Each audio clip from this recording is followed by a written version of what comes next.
there's so many layers to modeling the world as we see it. There can be an opinion on a half-hour chart or a 4-hour chart where we might be wrong on, say, gold or silver for short-term moves.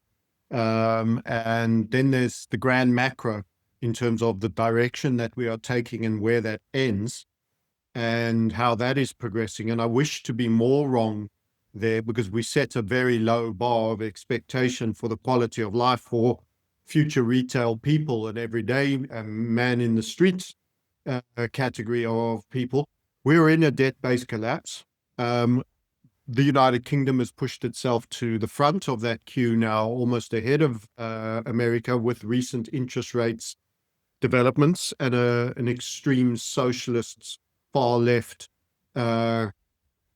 group of we haven't tried communism yet type people who are now going to continue to tax. That's not to say that the Conservative Party on supposedly the center right are any more serious.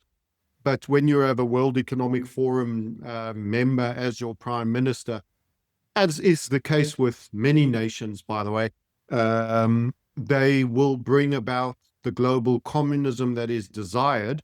And the manner in which they do that is to crash the existing system under the banner of capitalism, which it surely is not. It's a cacocracy with two-tier judgment, two-tier financing, two-tier everything.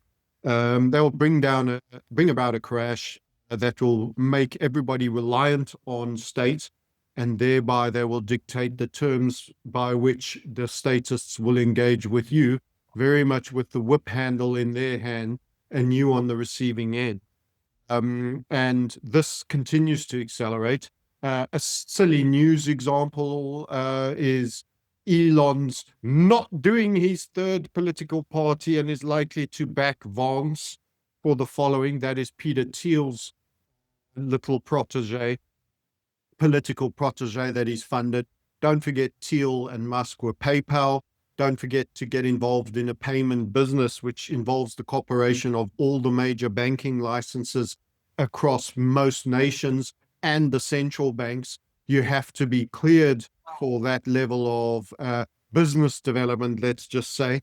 And Thiel, Musk are clearly frontmen for the cartel. Musk, of course, being this amazing entrepreneur that juggles about, probably in the low teens numbers of businesses, allegedly, while tweeting from his account about a car he's got floating in space somewhere. This is the theater, the political theater that we're being put up. We're also getting the space psyop being set up with, a hell bent on crashing into Earth type narrative from Loeb in Harvard. So we've got all sorts of funny seedings. It seems they've run out of pandemics. They might go a different route. I'm suffering from fatigue of BS, statist BS, manipulation, totalitarian tiptoe, as David Icke described it, to use his phrase. I think, we are shuffling very steadily on. The debt-based crash, just to show you, let's just bring it back to markets and charts because we can shoot the breeze about the criminals and all their various forms of ruses and how they'll be going about it. But actually, there are opportunities, and I'd prefer to focus a little bit more on that. And shorting the British market, debt market, is certainly one of them. This particular chart, by the way, is the 20-year in the UK, which is the 20-year and the 30-year are roughly splitting their average mortgage rate. And we are calling for 7.57%. Don't forget, as recently as here, you were at 4.2. That was in and around the same time last year at August. And this spike high was enough to throw Prime Minister and a Finance Minister out, only for this now left-wing statist, totally in tax scavenge mode, which is a personal phrase of ours that we're going to certainly patent, which is the complete hyena mode for taxation and squeezing the middle classes into submission. And in fact, between 100 and 125,000 pounds, which is kind of mid-Britain, they only receive £38 for every £100 earned. So the net income you get for finishing on 125, that marginal level of 100 to 125. And when you see the cost of living, it's actually not much of a salary. I mean, there'll be some people saying, I wish I was earning that, and I respect that. They'll be younger than us. But in actual fact, meaningfully in central London, this is not even upper middle class, I would say. It's very middle, and some might even say lower. So that's unbelievable tax rates. And of course, they're going to be doing a budget where they hope to increase the taxation on primary homes, which used to be tax exempt once you'd shown that it was a primary home that you were living in it, as part of call it a wealth tax stroke capital gain on whatever. And I also made the key point that it's not actually a capital gain, because they've debased the pound as they have debased all fiats.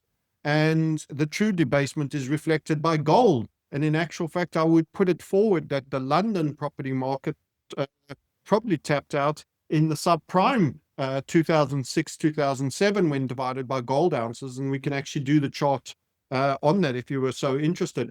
But the point is, this is a break. You get a break and then you feign back in. Then you made the first interim target, that's that dotted line. And you normally rest after making a target. So you've kind of been in a bit of a stall box here. And it's our expectation that the next move will take us through there. Then again, you'll probably have some pause and everybody will forget about it, only for us to run 7.5, which will be very severe debt-based collapse. And let's also point out that the IMF used 10% of its funding in the bailout of the UK, very humiliating, with a Labour government, of course, which are stuffed with descendants of Bolsheviks, of which Miliband is one. His father was a Bolshevik communist. So essentially, you've got communism light in Britain, an open season on anybody who owns anything. And this is to flatten you out, steal from you into nothingness, so that eventually, with this debt-based collapse and the spike in interest rates, most people will be ward of state in terms of their financials, and potentially job losses will be immense as well. So this is what I fear, and this is going to lead to a rate spike. Debt is over as an instrument, as per our call of 2020 in September. It was never a reserve asset. It was maintained with small capital gains over a 40-year period on a descending yield in an environment where we had the benefit of globalization that allowed it to be masquerade in a shape-shifty kind of way as a reserve asset, that allowed for the petrodollar since the 70s that Kissinger got in to run us all the way through to 2020, where they abused it to such a degree that the busted flush is over. The governments can't afford their interest rate payments. It's one of their biggest line items now. It's about to get higher, as we're indicating, and that is being paid to a cartel of bankers that were given the exorbitant privilege of issuing the country's money.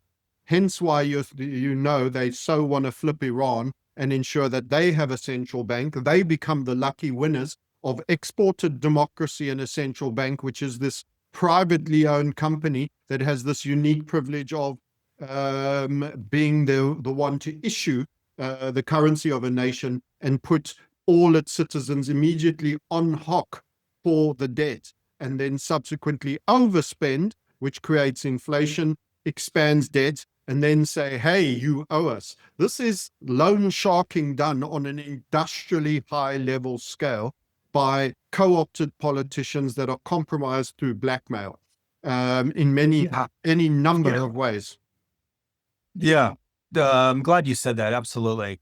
And I also might want to comment to all my viewers and listeners. I'm glad you led with this chart. That is a beautiful, scary chart. What we're looking at, correct me if I'm wrong, Francis, is we're looking at, it's really the spike of interest rates. As interest rates goes up, the value of the bond, and we're looking at the UK 20-year government debt, that goes down. But the issue really is how can with these spiking rates here, how does a economy function or survive if it doesn't really? Correct me if I'm wrong. The question is, how does the economy really function and survive with interest rates And it's not only spiking, but being elevated to where they are at, as well as where they're going, a debt-based economy, that is, which is what we have around the world. You don't survive. I use quite simple analogies. I'll give you two of my favorites. If you put your hand through a narrow jar with a whole bunch of sweets in it, and you try seize all the sweets. So as the cycle goes down and interest rates were going lower, you can get your hand through the tight bottleneck of the jar, and then you grab with your fist in pure greed so many sweets and then try pull your hand out.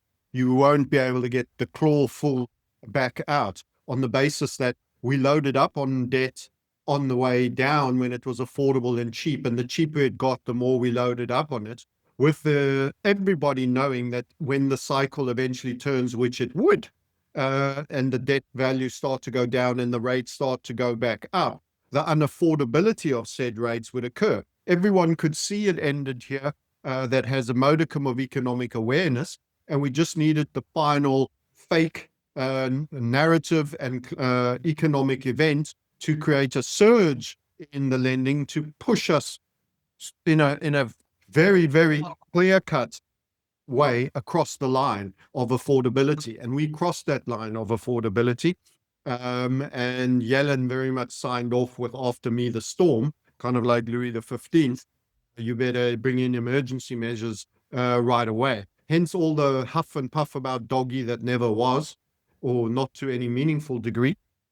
And now Elon will be a Republican again, pushing the vice president at the end of Trump's term, who is Palantir's boy, which has got a lot of government contracts and had an unbelievable year this year, although it's selling off now. So the statists are winning. We can't afford it. The other thing is, it's kind of like escaping from everybody's favorite movie, The Shawshank Redemption. There's no way you get freedom. I don't think for us it's going to be freedom, but there's no way you get out of the current jail. I think we end up in a worse jail at the end, but you have to go through the shit pipe. And that was the Andy Dufresne's journey of hell, that at least he got to kneel in the river, in the rain, in the storm, while breaking the pipe open during lightning strikes, after all those years of digging and carrying out sand tirelessly to eventually get his freedom. We will go through that form of event, and it will hurt. And it's also going to be totalitarianism.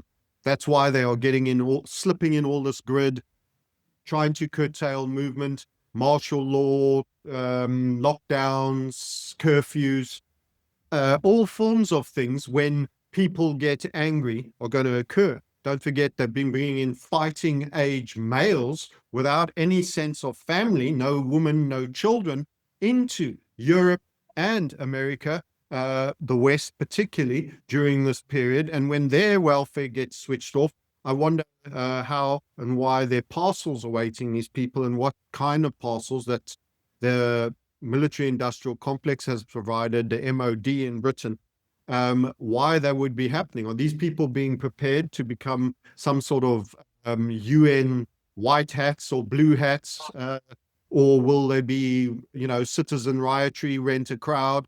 I don't know, but I don't like the smell of anything in that. And that's quite a reset-y type topic.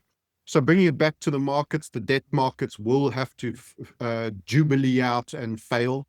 The Shemitah is definitely on. There's no avoiding it. And there's a day of reckoning, and the bankers believe it's owed to them. Don't forget, they were given this exorbitant privilege. They sat back and they sucked up all those interest payments, and now they're getting lots of interest payments, and they should be paid until the last day, and then seize the collateral, which is actually you.